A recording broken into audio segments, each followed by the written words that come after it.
আসসালামু আলাইকুম এভরিওয়ান। তো আজকে ভিডিওতে দেখাবো যে মূলত আপনারা টেমপ্লেটগুলো এখানে কিভাবে ইউজ করবেন। যে ক্যাপকাট টেমপ্লেট এখানে প্রত্যেকটা ক্যাটাগরিজ কাজ করবে। এছাড়া আপনি এখান থেকে সার্চ অপশন আছে, আপনি এখানে যে কোনো যে ধরনের টেমপ্লেট প্রয়োজন জাস্ট লিখে সার্চ করবেন।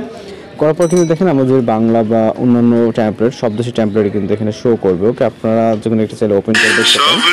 তো মূলত আজকে এমন একটা ট্রিক আপনাদেরকে দেখিয়ে দেবো যে ট্রিক্সের মাধ্যমে কিন্তু আপনারা খুব সহজেই যে কোনো ক্যাপকাটে আপনি টেমপ্লেটগুলো ইউজ করতে পারবেন। নো ইন্টারনেট কানেকশন বা এরকম কোনো ঝামেলা আশা করি দেবেন এই ট্রিকটি ফলো করলে। এর জন্য অবশ্যই সম্পূর্ণ ভিডিওটি কন্টিনিউ করতে থাকুন। আর আপনি যদি চ্যানেলে নতুন হয়ে থাকেন অবশ্যই চ্যানেলটিকে সাবস্ক্রাইব করে রাখবেন। আর যদি কোনো প্রবলেম ফেস করেন সেক্ষেত্রে অবশ্যই কমেন্ট বক্সে জানাতে পারেন। তো আমাদের ট্রিকটি অবশ্যই ফলো করবেন। তো আমরা আমাদের ফোন থেকে সর্বপ্রথম চলে যাব ক্যাপকাট অ্যাপ্লিকেশনটির আপনার ডাটাটা ক্লিয়ার করে দেবো। এখানে ট্যাপ করে ধরে এখান থেকে অ্যাপ ইনফরমেশন দেন এখান থেকে আমরা স্টোরেজটা ক্লিয়ার ডাটা করে দিব। ওকে, তারপর আমরা চলে যাব এখন কিন্তু অ্যাপ্লিকেশনটি সম্পূর্ণ নতুন অবস্থায় আছে। এরপর আমরা আমাদের ফোন থেকে সেটিংস অপশনে চলে যাব। এরপর এখান থেকে মোর কানেকশন যাব প্রাইভেট ডিএনএস। ওকে, এইটাতে যাব।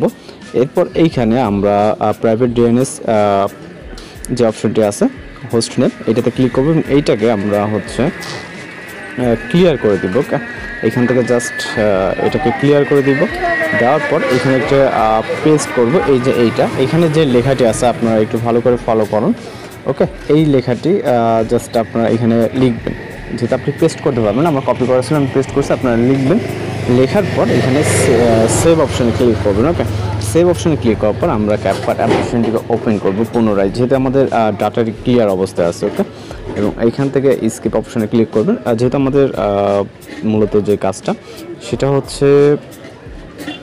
আমাদের যেহেতু ক্যাপকাট অপশনটি ডাটা ক্লিয়ার করে দেবে পুনরায় ওপেন করছি, সেক্ষেত্রে কিছু পারমিশন চাইতেছে। ওকে, সেগুলিকে অ্যালাউ করে দেবেন। দেখেন আমাদের এখানে যে ক্যাটাগরিজগুলো দেওয়া আছে মূলত এগুলো প্রত্যেকটা কাজ করবে। এবং আপনি তাছাড়া এখানে সার্চ অপশনে গিয়ে আপনি এখানে যদি ইসলামিক টেমপ্লেট লেখেন জাস্ট ইসলামিক টেমপ্লেটগুলো কিন্তু এখানে চলে আসবে। ওকে, আমাদের নেট কানেকশনে একটু প্রবলেম আছে যার কারণে একটু স্লোলি এখানে দেখতে পাচ্ছেন। ওকে, এই যে ইসলামিক টেমপ্লেট আপনারা এখানে চাইলে যে কোনো টেমপ্লেট ইউজ করে ভিডিওগুলো ক্রিয়েট করে নিতে পারবেন।